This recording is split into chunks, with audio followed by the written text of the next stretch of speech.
Bienvenido. Siéntate. Vamos a aprender. Esto es Filoso Ando. Muy buenos días. Mi nombre es Juan Camilo Romero. Este es el episodio número 58 y Filosoando.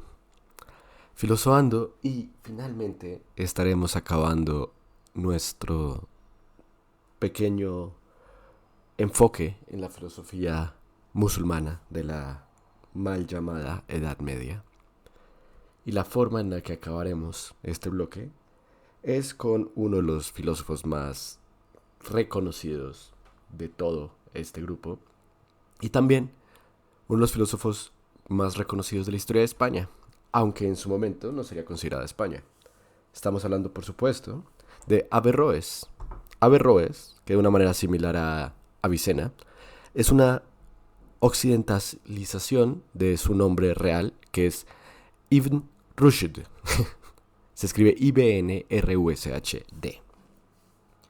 Él fue un destacado filósofo, médico y jurista andalusí. Nació en Córdoba en 1126 y falleció en Marrakech en 1198, donde se encontraba no necesariamente deportado, pero sí se está protegiendo de regresar a Córdoba, ya que en el pasado se le acusó de hereje y fue temporalmente exiliado de su tierra. Un poquito del contexto histórico de Averroes, y él vive en Al-Andalus, actual Córdoba, bajo el imperio almorávide y almohade, que son épocas de gran florecimiento cultural. Córdoba era uno de los principales centros intelectuales del mundo islámico, y su familia tenía una larga tradición de juristas, lo que influyó en su formación. Estudió jurisprudencia, medicina, astronomía y, por supuesto, filosofía. Su mentor era el filósofo del que hablamos anteriormente, Ibn Tufail. Y fue viendo a Ibn Tufail defender la filosofía de Aristóteles que este hombre se inspiraría a estudiar y comentar el trabajo de Aristóteles, por lo cual se le llamaría entre sus conocedores, sus seguidores y los historiadores de la filosofía como el comentarista. Averroes tiene una relación directa con Aristóteles en el sentido de que básicamente todo su trabajo consiste en comentarlo. Por supuesto se aparecerán también otras figuras como son Avicena y como son Al-Ghazali, a los cuales también comentará Averroes, pero comentará no tanto de su trabajo, sino de sus interpretaciones de la obra de Aristóteles. Es decir, todo siempre regresa a Aristóteles con este hombre. Y esto puede ser muy valioso, porque verdaderamente se considera que si Al-Kindi fue el que rescató el trabajo de Aristóteles, es por el trabajo de Averroes que este inevitablemente llega a Europa y es trabajado por la filosofía occidental, ya que es su trabajo que después sería traducido por los filósofos hebreos, pequeña pista del siguiente bloque que vamos a estar discutiendo, y eventualmente llegaría a Europa occidental. 3 doritos después, tenemos a Aristóteles en todas nuestras clases de filosofía hoy en día. ¿Cómo son los comentarios de Averroes ante Aristóteles? Estos por lo general se clasifican en 3 tipos. Tenemos los comentarios menores, que son aquellos en los cuales nos presenta la doctrina de Aristóteles, añadiendo sus propias explicaciones, al grado que no es tan fácil distinguir entre lo que es directamente de Aristóteles y lo que es propiamente un comentario de Averroes. Después tenemos los comentarios mayores, que es donde Averroes presenta primeramente un texto de Aristóteles y luego añade sus comentarios. Y después lo que se llaman los pequeños comentarios, en los que presenta las conclusiones a las que llegó Aristóteles, omitiendo referencias, y que estaban destinados a estudiantes que no tenían la posibilidad de ir a las fuentes directas o a los comentarios mayores. Digamos que si este podcast tuviera que clasificarse en uno de estos grados, probablemente sería uno de los pequeños comentarios. Ahora, Averroes realmente no se enfoca en todo el trabajo de Aristóteles. Aunque lo comenta, para él hay dos temas fundamentales: la teoría del intelecto y la teoría de la materia. Hugo García Salvatecchi dice en el tomo 6 de su Historia de la Filosofía que los otros temas sencillamente no le interesaron y que por eso no los comentó tanto. Lo primero que Averroes se ve en necesidad de discutir, y a lo mejor el precedente por el cual eventualmente es considerado un hereje, es la relación entre la filosofía con la razón. Averroes señala que la filosofía es muy superior a la simple propagación popular de la religión, que solo es buena para el vulgo y cuyo fin principal es mantener al pueblo adormitado. Imagínense estos comentarios de parte de un filósofo musulmán. El Corán excluye toda clase de misterios. Propiamente no podría producir ni racionalistas ni irracionalistas, solo creyentes o no creyentes. Esto lleva a la idea de la famosa doble razón, en la cual se dice que Averroes sostenía que habían dobles verdades, y habían verdades que podían ser ciertas para la filosofía, pero no para la religión, y viceversa. Esto no es necesariamente cierto, es más una idea que se le cita erróneamente, que después fue inventada por uno de los estudiantes de Averroes para justificar lo que él veía como una contradicción interna a su trabajo. Pero verdaderamente este no es el caso, lo veremos un poquito más adelante. Averroes consideraba de hecho que estudiar filosofía era una obligación religiosa. Para él, la ley religiosa obligaba o exigía los estudios teológicos. Y si los estudios teológicos eran filosóficos y la ley obligaba a realizar dichos estudios, entonces la ley obligaba a estudiar la filosofía. El pensador religioso para Averroes debe seguir un estudio preliminar de la lógica, lo que tiene que ser aprendida de los maestros de la antigüedad, fueran o no fueran musulmanes, es decir, los filósofos antiguos. Y, por supuesto, se enfoca en la lógica porque la lógica es la filosofía que más se relaciona a Aristóteles, en mi opinión. Luego de llevar el curso de lógica, se atribuye a Averroes la idea de que se puede filosofar correctamente, partiendo de los precursores en la reflexión filosófica, de la misma forma que se hace en el estudio de las matemáticas. Decía, no se puede prohibir el estudio de la filosofía antigua, pues los peligros que encierra estudiarla son solo accidentales, como sucede cuando se bebe el agua. Para cada hombre se ha previsto un camino de la verdad de acuerdo a su naturaleza, a través de métodos demostrativos, dialécticos o retóricos. La filosofía como tal para Averroes no contenía nada que se opusiera al Islam. Las interpretaciones filosóficas de las escrituras no deberían ser enseñadas a las mayorías, decía Averroes, pues la ley provee otros métodos para enseñarla a este sector social. Ahora, como buen estudiante de Aristóteles, a Averroes le encantaban las categorías. Por ejemplo, él hablaba de diferentes categorías humanas frente a la teología. Hablaba de las categorías de personas como el vulgo, a los que se les basta, o más bien a quienes les basta la fe, y a quienes se les puede imponer la religión a la fuerza. La segunda categoría, siendo los teólogos, que se contentan con verdades probables o verosímiles, y con el raciocinio dialéctico. Y finalmente, los filósofos, quienes aspiran a la ciencia y exigen pruebas y demostraciones necesarias por lo que pueden interpretar el Corán. Y aquí se ve de entrada la relación entre filosofía y religión de Averroes. Ser filósofo era prerequisito, en su opinión, para interpretar el Corán. Es decir, él consideraba que no se debía seguir ciegamente, tenía que haber una interpretación por detrás. Pero no cualquiera lo debía hacer, no cualquiera lo podía hacer. Tenías que tener un entendimiento previo, tenías que entender la lógica, tenías que entender la filosofía. Después, Averroes daría una exacta definición de los grados en los que es posible entender los textos canónicos y la prohibición impuesta a cada espíritu de rebasar el grado de conocimiento que le conviene. Estas categorías se reducen a 3. La primera siendo los hombres de demostración que exigen pruebas rigurosas y quienes alcanzan la ciencia yendo de lo simple y necesario a lo necesario por lo necesario, los hombres dialécticos, que se satisfacen con argumentos probables, y los hombres de exhortación, a los que les bastan los argumentos oratorios y que apelan a la imaginación y a las pasiones.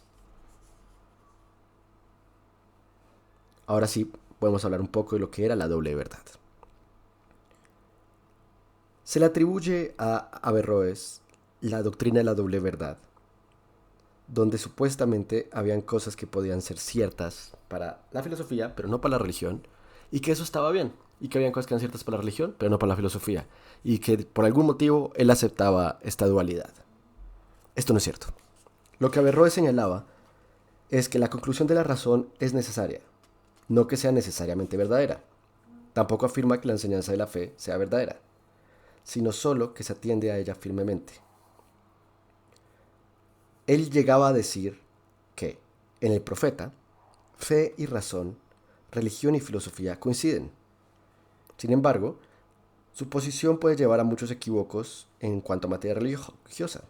En todo caso, lo que enseñaba Averroes es que una proposición es clara en filosofía y alegórica en teología. Es decir, puedes aprender y entender y defender la alegoría religiosa, pero también puedes aceptar que es una alegoría y que hay una razón por detrás y que tal vez estas dos no coinciden.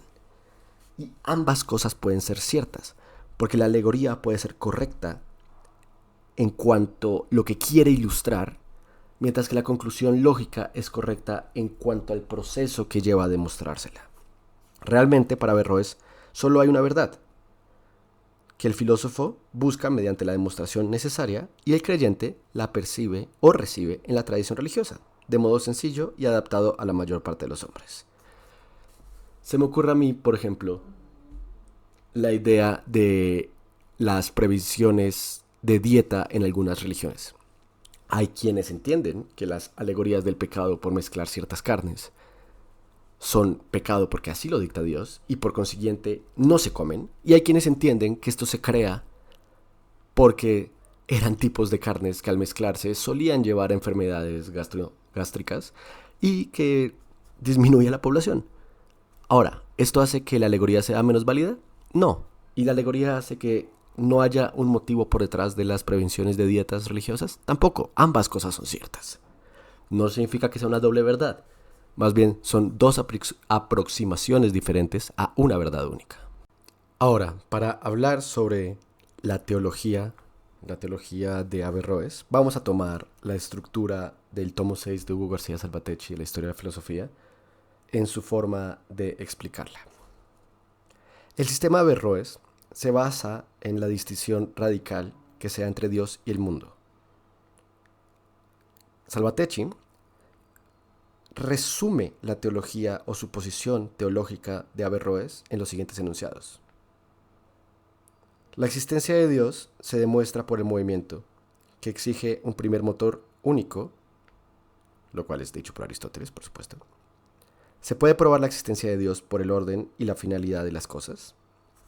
En general, la existencia del mundo demuestra palpablemente la existencia de Dios. Dios es el ser por excelencia, acto puro, perfecto, único, uno y simple. Todos los atributos divinos se identifican plenamente en la unidad de su esencia y tienen un sentido completamente distinto de cuando se predican a las criaturas. Dios se conoce a sí mismo y en sí mismo a todas las cosas. Dios es causa de todas las cosas, pero éstas no pueden influir en la ciencia de Dios. Las tesis principales de Averroes se pueden considerar resumidas en 4 muy sencillas. El mundo es eterno. El alma está dividida en 2 partes. Una individual, perecedera, que es el intelecto pasivo, y otra divina y eterna, que es el intelecto activo. El intelecto activo es común a todos los hombres. El intelecto activo se convierte en intelecto pasivo cuando está unido al alma del hombre. En cuanto a la creación, Salvatecci resume la posición de Averroes en los siguientes puntos. Dios es el creador del mundo, y al estar fuera del tiempo, no creó el mundo en el tiempo, sino desde toda la eternidad. Dios no puede cambiar, y siempre elige lo mejor, el sumo bien. La materia no fue creada por Dios, es también eterna. La materia no pudo ser creada por Dios porque es pura potencia, es no ser. Dios no crea las formas, sino que estas son sacadas de la materia por la acción de la causa eficiente. En todo ello hay bastante coincidencia con lo señalado por Avicena, sí, porque ambos están basados en Aristóteles. Pero Averroes se basa en un concepto ontológico, psicológico y astronómico sobre la jerarquía de lo real.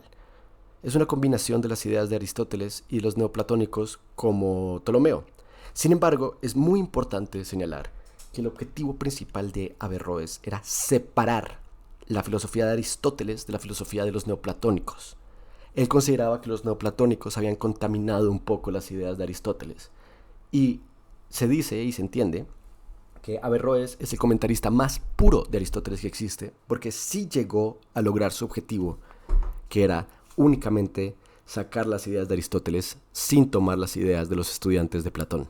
En lo que se refiere a la metafísica, Averroes habla de la lógica como un simple instrumento de investigación y exposición que sirve exclusivamente para definir términos, comprobar definiciones, confeccionar lista de las categorías y argumentar bien.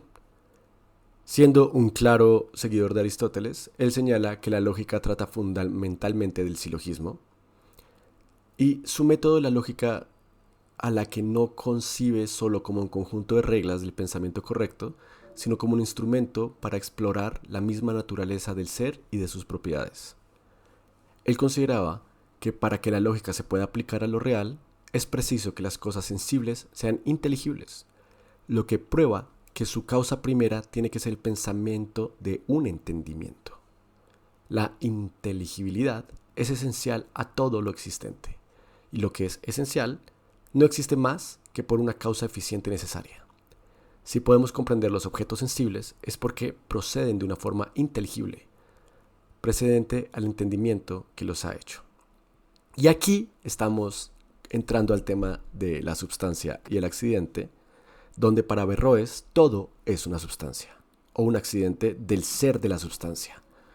Pero no se puede plantear por separado el problema de la existencia, y menos aún imaginarla, como hacía Avicena, como si se tratase de un accidente de la esencia. Para Averroes, lo que es real lo es con pleno derecho y nada más. Es la esencia real, lo que determina a cada sustancia a ser lo que es. Y esto nos lleva al tema de los universales.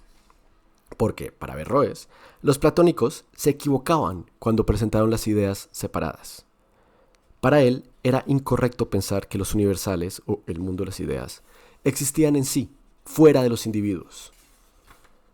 Lo que lleva necesariamente, según Averroes, a posiciones absurdas. Él consideraba que el universal no es una substancia, sino solo un producto del entendimiento. Es mucho más cercano a lo que se llamaría un nominalista frente a un realista. Para Averroes, siguiendo Aristóteles de nuevo, toda substancia está compuesta de materia y forma. Por ende, están compuestas de acto y potencia. Cambiar de cualidad, de cantidad o de lugar es pasar de potencia al acto, lo que es una forma de movimiento. Y es inevitable hablar de un pensador aristotélico sin hablar de movimiento. La modalidad del movimiento distribuye a los seres, una vez más, en tres categorías. Los más bajos, que son los seres que son movidos y no mueven. Los intermedios, que son los seres que mueven y son movidos. Y los más altos, que son los seres que mueven sin ser movidos. Y por supuesto, tiene que haber un principio absolutamente primero. Fin último deseado por todos los demás, causa agente de las formas de todos los demás y causa del movimiento de los mismos. Esto, por supuesto, se trata del primer motor inmóvil que Aristóteles tantas veces hemos citado. Motor que simultáneamente es la primera inteligencia separada, cuya plena unidad asegura la unidad del universo y por consiguiente su mismo ser.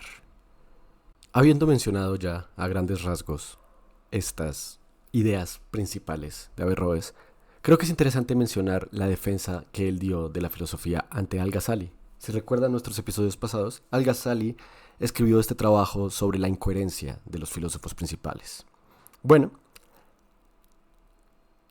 Averroes escribe un texto llamado Tajafut al-Tajafut, también conocido como la incoherencia de la incoherencia.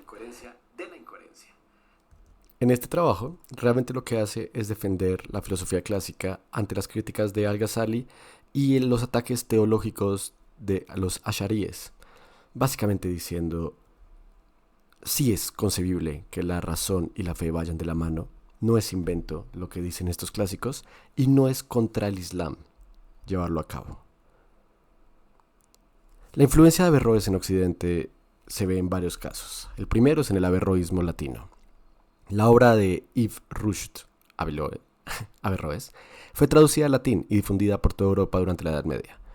Tuvo por supuesto una profunda influencia en pensadores cristianos como Tomás de Aquino, quienes integraron las enseñanzas de Aristóteles en la teología cristiana. En el siglo XIII, el averroísmo latino surge como una corriente filosófica que defendía algunas de las ideas de Averroes, como la eternidad del mundo y la separación entre la filosofía y la religión. Esto llevó a controversias y también llevó a la falsa declaración de las dos verdades. Averroes, por supuesto, también influencia la escolástica, pues a través de sus comentarios desempeña un papel crucial en la formación del pensamiento escolástico en cuanto a la influencia de Aristóteles en el cristianismo. El estudio de su obra nos permite comprender mejor cómo las grandes corrientes filosóficas del pasado han contribuido a la formación del pensamiento moderno y, al igual que todo este bloque que hemos trabajado, nos demuestra que la filosofía musulmana no solo es interesante, sino que es crucial. Y aunque no la conocemos de manera literal, la conocemos a través de sus consecuencias en fronteras culturales, religiosas. Son un puente entre el pensamiento islámico, el cristiano y del griego y romano. Básicamente fue el gran recolector de ideas, el mundo musulmán de esta época. Y es así como concluimos, ahora sí, nuestro episodio final del bloque musulmán de la Edad Media. Ha sido una experiencia maravillosa y la verdad únicamente continúe haciéndolo por la buena recepción, el apoyo que tuvimos de parte de todos ustedes. Así que muchas gracias. Si disfrutaste este episodio, compártenos, danos un comentario, un like, 5 estrellitas, lo que tú quieras. Espero estén de regreso con nosotros en el siguiente bloque, que será la filosofía hebrea. Y nada, muchas gracias. Un abrazo.